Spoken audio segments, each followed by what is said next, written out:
7, 6, 5, 4, 3, 2, 1. Let's see. We are here and all the sounds working. Right. There are emotions tied to foods, and we need to understand what those emotions are if we're going to change our nutritional and dietary habits. How's that for a hook this morning? Friends, thanks for dropping by, saying hi. My name's Toby. I'm 41 years old, and I train to live an active, self-sufficient, and adventurous life. I do so by minding my sleep. I try to get between 7 and 9 hours in the night. Last night was a particularly good night, if I'm being very honest. I do that by minding what I eat. I try to eat within my energy balance. I try to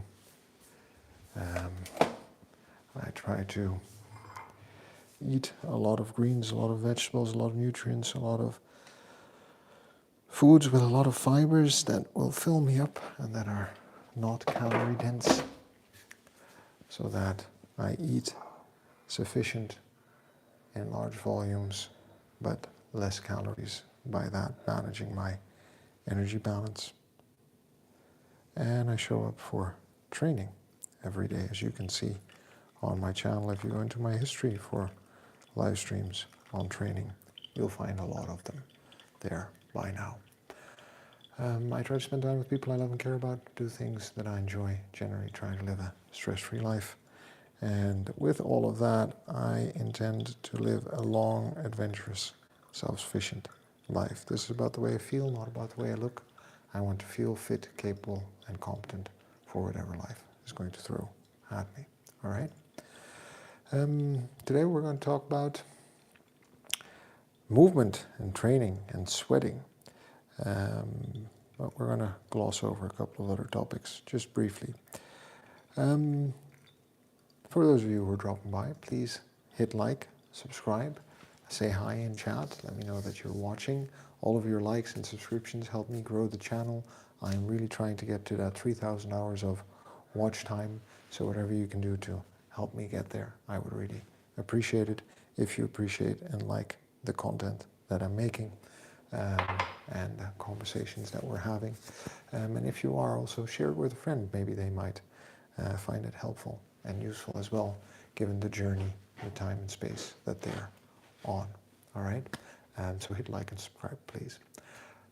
Today's training is what we're going to talk about first. Then we're going to talk about movement, and then we're going to talk about one small change we can make in our daily routine related to movement and activity. Okay? So today's training, what did I do? I did a kettlebell workout, like I do most times of the week, or actually a little under half a week, 3 days a week. Same circuit. I do my seals, I do squats, I do overhead presses, I do rows, and I do deadlifts. So we have the full range of push and pull. I think they're relatively static, lightweight at the moment because my back is still recovering. So we're working on that, but moving in the right direction.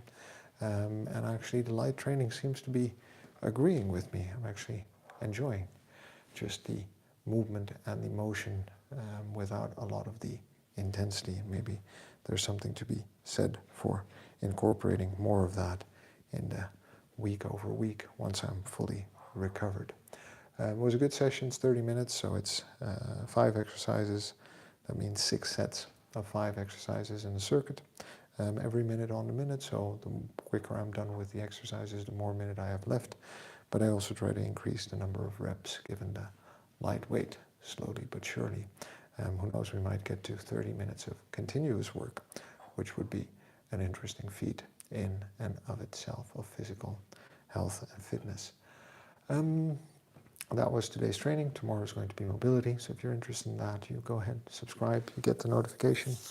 And I'm usually live around this time, a bit before, actually, in the mornings for the workouts. And then we do the live stream and the podcast recording.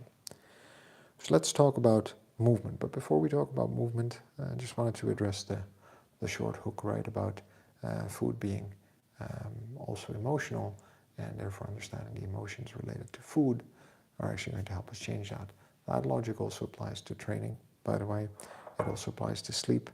But for me, this morning, actually, while I was working out, I had this realization that the reason that 3 specific foods are on the menu still, despite 10 years of having made consistent and sticking changes to my dietary pattern and movement, is because there are some very strong emotions, images, ideals related to, for me, this is going to sound really weird, Coca-Cola, hamburgers, and Oreos. And I think a part of dealing with those foods is now having had the realization how emotionally connected I actually am to the experiences I had with those foods as a child or growing up, and to need to make that change. So let's see where that leads us. But that's not today's topic. Today's topic is actually about movement, because it's called Are You Sweating? And actually you don't need to sweat to be moving, right?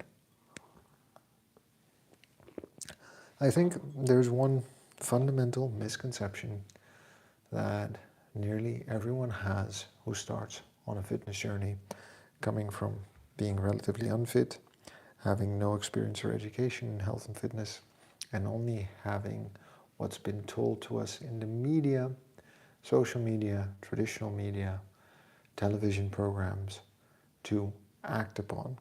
And that usually triggers the action of, I am going to go running, or I'm going to go lift weights, generally speaking.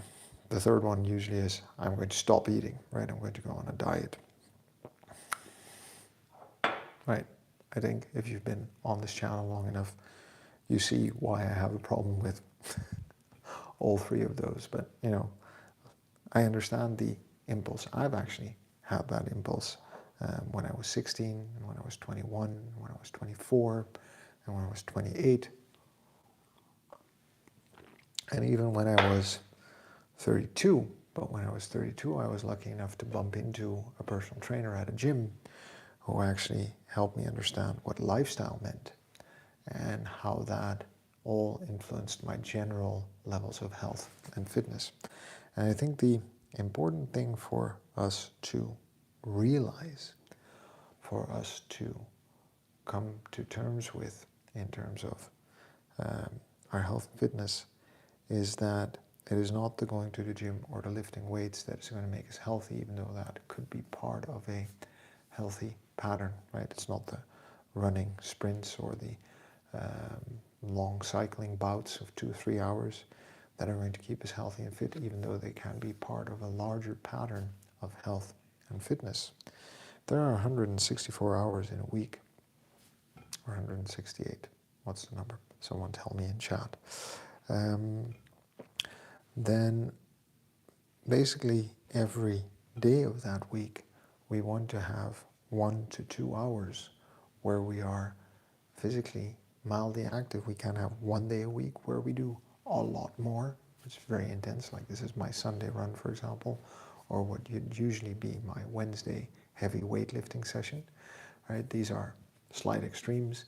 This is where I push my body a bit harder than it's expecting, and that maybe is absolutely necessary for general health and fitness, but that is to drive certain changes in terms of strength and conditioning that I'm hoping will benefit me for a long time. I'm trying to increase my current level of fitness and maintain that so that I have a larger base as I get older that can deteriorate at a slow level.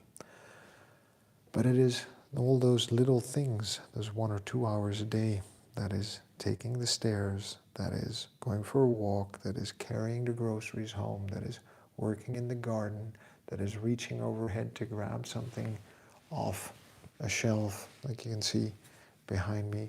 There are many different activities that we want to do throughout the day that use the full range of motion and capacity of our body in terms of strength, conditioning, and mobility to actually help us stay fit and healthy. And sure, you want a part of that walking to actually be at an intensity where you can carry on a conversation. But notice that, you know, you are working a bit harder than usual, but you want most of that activity just to be activity. You also don't want to sit still for too long. We want to be moving. So you don't need to sweat in order to get health benefits out of movement. There's also a difference between activity, training, and sport and play, right? And we need to distinguish that. Sport and play, I think we understand. We get together, tennis court, football field, out on a grass field with friends to throw a ball around, whatever the game is. But we're doing something together. There could be training involved in that, as in if we're part of a hockey team or a football team, we do some sport-specific training, and then we do some play, right, where we do a little match or little bouts. They are not as separate as we might think, but there's a distinct difference, right? When we are training, we're looking for specific changes that we want to drive. So we're trying to drive specific adaptations in terms of health, in terms of fitness, in terms of strength, in terms of conditioning, in terms of mobility, flexibility, or any of those, things that we can specifically train and exercise towards. Whereas when we're doing sport and play, we're there to have fun, to socialize, to win a match maybe, but that's all part of the game. Then there is movement, right? And movement is just how active we are over the course of the 16 hours that we're awake. Do we walk a lot? Do we sit a lot? Do we cycle a lot? Do we stand a lot? Do we switch from sitting to standing a lot? What is the modality in which we're sitting? Are we sitting on one of those fitness balls? Are we sitting on a chair or a wooden bench? Are we lying down? Are we reaching up? Are we climbing up on things? Are we climbing up and down ladders? Do we take the stairs or not? There are many different kinds of activities throughout the day that we discount as movement, but that are actual activity. The baseline, metabolic rate, right? Our maintenance when we're sitting still just existing is low. Our on average daily activity increases it slightly, right? So when we are moving around more, we are using slightly more energy, not a lot more energy, but slightly more energy. And that's also good for us because it helps us burn and consume the foods that we are eating and using as fuel for the day. But we don't need to be sweating throughout the day as we're doing that. We just want to be doing a bit more. And I know that it is easy at the end of the day. This is the biggest behavior change that I've made in the last 2 years. So maybe there's something there for you. Is that in the evening, when everything's said and done, sitting down on the couch and turning on TV and sitting there for 2 hours watching TV has gone from a 7-day-a-week event to maybe once a month event, okay? And even then it's usually not a TV, but we might be out somewhere sitting and watching something. And that trade-off has made it possible for me to better manage my bedtime. That trade-off has made it possible for me to start showing up in the mornings and doing my workouts every day for 30 minutes. And that trade-off has made me as fit and healthy as I am today, because it has allowed me to take back 2 or 3 hours at the end of the day and reinvest them at the start of the day, right? I try to be in bed at 8:30, sleep by 9. That means I get about 7.5 to 8 hours of sleep on a good day. And that keeps me fit and spry to do all of the things that I want to do throughout the day and then restart that cycle again. I sweat a little bit during my workouts. I hardly ever go super hard. If you check out my workouts, you'll see 3 days a week is mobility, just moving. Mondays is light training. Right now, all 3 days are light training. Maybe the 200 kettlebell swings in 10 minutes were like hardcore, and we were getting somewhere with those. But in general, the workouts are just 30 minutes of, slightly vigorous, intense movement. My heart rate goes up on Sundays and on Wednesdays, but overall it doesn't really peak every day of the week. But I do seek out those peaks specifically because I want my body to work within its ability on those days, right? So there's a reason for me to do that. But in general, it's just a bit more intense movement for those 30 minutes, 3 times a week. And then there's relatively easy movement the other 3 days a week. So that's all I have to say about movement today, right? We need to understand where it lands, why it's important, where it fits in, make some distinctions between movement, training, sport and play, and try to see how we can get more movement into our week. We don't need to train more, we don't need to sport and play more, we just need to do a bit more throughout the day. The one small change that we can make, and this is actually maybe not as small a change, but I call it a small change anyway, and that is once a day, right? I'd like you to just get up and for 5 minutes, right, every minute on minute, just do 10 to 15 air squats. So just set a timer on your watch, 5 minutes, you start on minute 0, you do 10 to 15 air squats, you wait till the minute's over, on the next minute you do it again and again and again. So you'll probably get between 5 and 75 air squats in just once a day. No big ask, right? We can find 5 minutes in the middle of the day. You can do it in a meeting room, you can do it outside, you can do it in your living room, you can do it in the garden, you can do it at the train station. You can do this literally anywhere. Put on your headphones, don't care about what people are thinking or saying or doing, and just do those 50 to 75 air squats every minute on the minute, 10 repetitions each time. See what happens. Try to fit something like that in. Maybe you end up preferring pull-ups or push-ups or split squats or lunges or running in place or jumping jacks. I don't care, but let's start with squats because it's a big muscle group and it usually has quite a good effect on our cardiorespiratory system, and it's low impact. And it's something we all do when we sit down and get up out of a chair. But let's try that this week as a change in our movement pattern. See what happens, see what we can learn about where that might fit in and how we might make good use of that in our ambition to add more movement throughout the week. Thanks for dropping by, friends. Remember, hit like, subscribe, share the podcast with a friend if you think there was something useful and interesting here. Remember that we're good just the way we are. We've got to love ourselves before we can move on. It's the person we are today who's going to get us to where we want to be tomorrow. So a bit of kindness is going to go a long way. And the only way to get anything done, friends, by showing up and doing the work. So I will see you tomorrow. All right? Take care. And remember, friends, subscribe.